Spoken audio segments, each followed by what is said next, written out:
এবার আমরা রাজধানীর বাইরে একটু যাব সিলেটে। সিলেটে প্রথমবারের মতো অনুষ্ঠিত হচ্ছে শারদীয় দুর্গাপূজার মূল আকর্ষণ কুমারী পূজা। তাই তো সকাল থেকেই ভক্তদের উপচে পড়া ভিড় দক্ষিণ সুরমার জৈনপুরে শ্রী শ্রী মহালক্ষ্মী ভৈরবী কৃপা মহাপীঠে।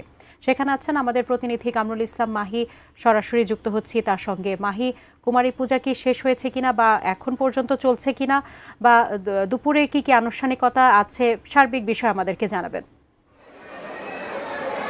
সাজিয়া কিছুক্ষণ আগেই সিলেটের কুমারী পূজাটি শেষ হয়েছে বলা চলে, এবং এই মুহূর্তে কুমারী পূজার অন্যান্য যে আনুষ্ঠানিকতা সেই আনুষ্ঠানিকতা রয়েছে। এবং আপনি যেমনটি বলছিলেন, সিলেটে প্রথমবারের মতো এই কুমারী পূজা অনুষ্ঠিত হচ্ছে, এবং এই যাকে আসলে আজকে কুমারী করা হয়েছে তাকে সকাল থেকে স্নান করিয়ে লাল শাড়ি পরানো হয়েছে, গয়না, পায়ে আলতা, ফুলের মালা, অলঙ্কারে সাজানো হয়েছে দেবীকে, এবং পদ্মফুল হাতে দেবীর পূজার আসলে তাকে বসেই আসলে মন্ত্রপাঠ করা হচ্ছে। এবং আপনারা দেখতে পাচ্ছেন সকাল 10:30টার দিকে এই কুমারী পূজাটি শুরু হয়েছে, এবং এতে কয়েক হাজার সনাতন ধর্মাবলম্বীরা এবং এই ধর্মের অনুসারীরা আসলে তারা এতে যোগ দিয়েছেন। এবং পুজো উপলক্ষে মন্দির প্রাঙ্গণ আসলে সাজসজ্জায় সজ্জিত করা হচ্ছে। নিশ্চয়ই আপনি ক্যামেরার মধ্যেও দেখতে পাচ্ছেন যে এখনো পর্যন্ত ভক্তরা যারা